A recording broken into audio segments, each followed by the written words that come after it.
Spring break was supposed to be the trip of a lifetime. My best friends and I had spent months planning for it, booking a beachside hotel in Cancun, Mexico, with nothing but partying, drinking, and no responsibilities ahead of us. It was my first time traveling outside the US, and honestly, I wasn't the most adventurous person. But my friends, they wanted the full experience. They wanted to hit up every club, every beach party, every crazy event that would make this trip legendary. I should have known that going along with the plan would be a mistake. It was our third night in Cancun. The first two had been the usual spring break chaos, packed nightclubs, overpriced drinks, and hours of dancing under neon lights. That night we started at a bar along the strip, packed wall to wall with drunk tourists and loud music.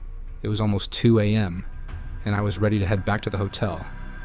But just as I was about to call an Uber, a guy approached our table. He was young, maybe mid-20s, dressed well, not like a typical tourist. He spoke fluent English, but his accent made it clear he was a local.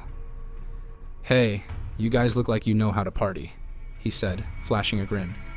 "You should come with us to the real after party." I immediately felt uneasy, but my friends, they were all in. "Where's the party?" my friend Jason asked. The guy leaned in. "Not far. Private house, beachside, VIPs only. You won't find this kind of party on the strip." I didn't like it.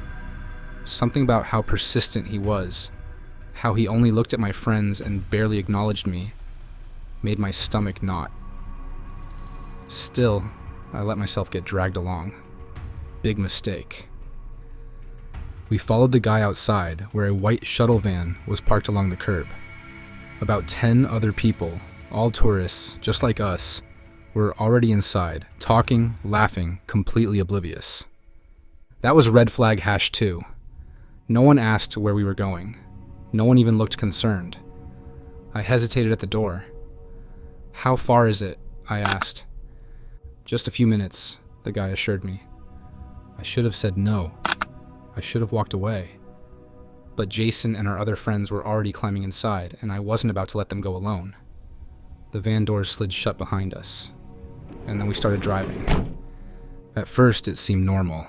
We were still on the main strip, passing bars, hotels, and other tourists wandering the streets. But then the van took a sharp turn off the main road, and that's when my unease turned into fear. The neon lights disappeared. The crowds were gone. The streets became darker, quieter, emptier. I leaned toward Jason. "Dude, where the hell are we going?" He was too drunk to care. "Chill, bro. It's a private party." I turned to the driver. "Hey, how much longer?" No answer. I asked again, louder. "Dude, where are we going?" The driver didn't even acknowledge me. I turned to the guy who had invited us. "Where is this place?" He smirked, but said nothing. That's when I really started to panic. We weren't heading toward any houses. We were driving through a quiet industrial area, the kind of place where no one would hear you scream. I looked back at the other passengers. They were all tourists like us, but no one seemed concerned. I reached for the door handle. Locked. My heart started pounding. I whispered to Jason, "We need to get out of here." He laughed, still oblivious. "Dude, stop being paranoid." The van slowed down. Up ahead, I saw a gated warehouse lot. A few other vehicles were parked inside, but no sign of a party. No music, no lights, nothing.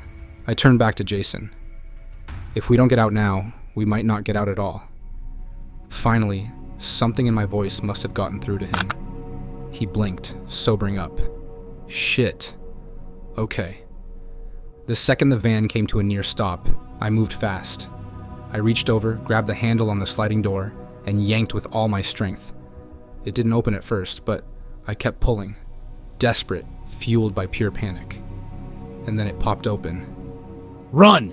I yelled. I jumped out first, hitting the pavement hard, rolling as I landed. Jason followed, stumbling but getting back to his feet. The van screeched to a halt. I didn't look back. I could hear angry yelling in Spanish, but I didn't stop running.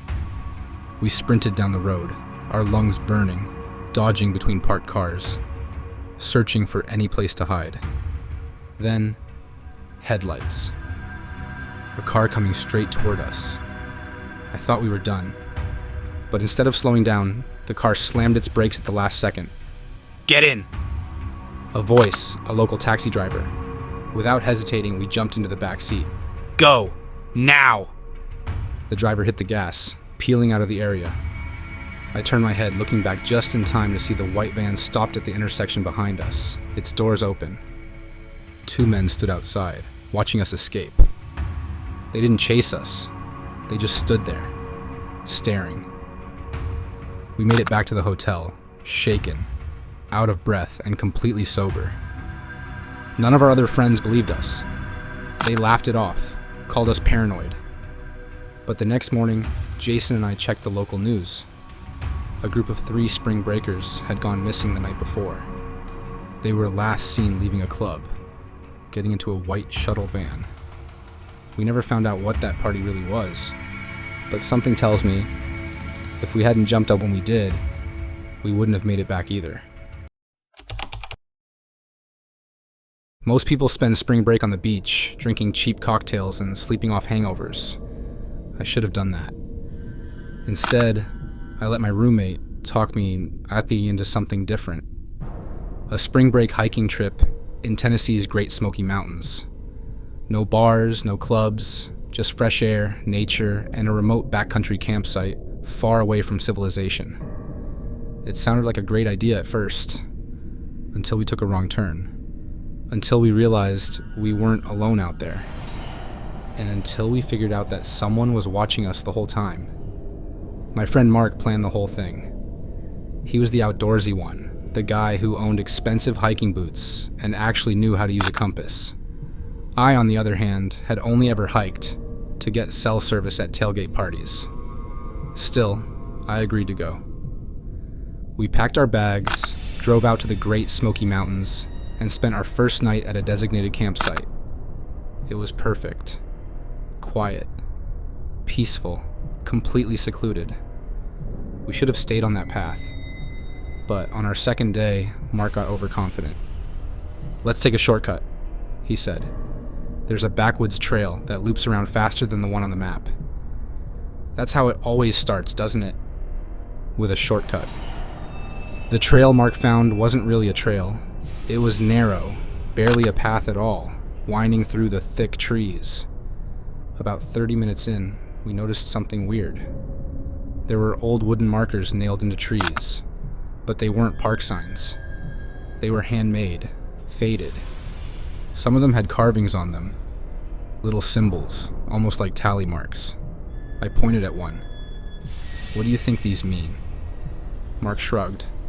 "Probably some old trail markings." But they didn't look official. And more importantly, they didn't match our map. That's when I started feeling it. That deep, gut-level discomfort. Like we had just walked into a place we weren't supposed to be.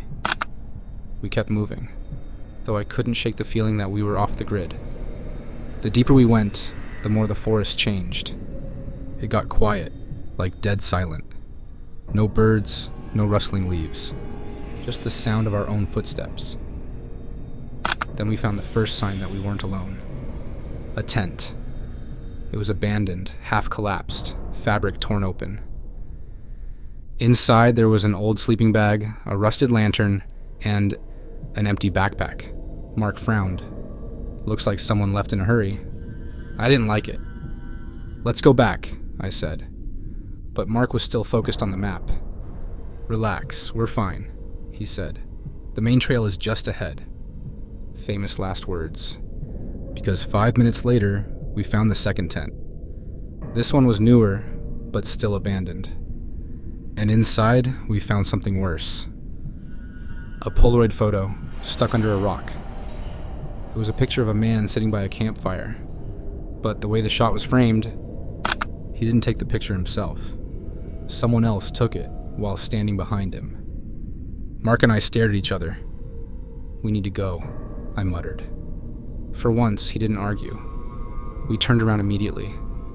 The problem was, the trail was gone. I don't mean we got lost. I mean, the path we had just walked on didn't exist anymore. It was just thick brush and trees where a trail should have been. Mark swore under his breath.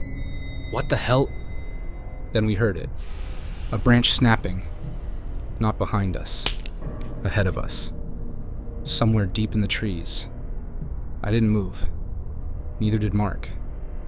We stood completely still, listening. Then, another snap. Closer. I grabbed Mark's arm. "Run!" We sprinted. I didn't know where we were running to, I just knew we had to get out of those woods. Branches whipped at my face, my lungs burned, my pack felt heavier with every step. Then, I tripped. I hit the ground hard, my knee slamming into a rock. Mark turned, about to help me up. Then he froze. His eyes were locked on something behind me. "Get up," he whispered. My blood ran cold. I didn't turn around. I didn't want to see it. I just got up and we kept running. Somehow, by some miracle, we found the main trail. The second my feet hit the gravel path, I felt it. Like we had just stepped out of something dangerous. Mark and I didn't speak the rest of the way back to the car. We just walked, fast, our heads down, not looking back. We drove out of the park and didn't stop until we reached a gas station miles away. That's when I finally asked him, "What did you see back there?" Mark was quiet for a long time. Then he said, "There was a man, standing behind a tree, just watching us. I don't know who he was. I don't know if he had been watching us the whole time, waiting for us to wander off trail. And I don't know how the trail behind us disappeared. But I do know one thing. That shortcut wasn't a shortcut. It was a trap. And if we had stayed there any longer, we wouldn't have made it out."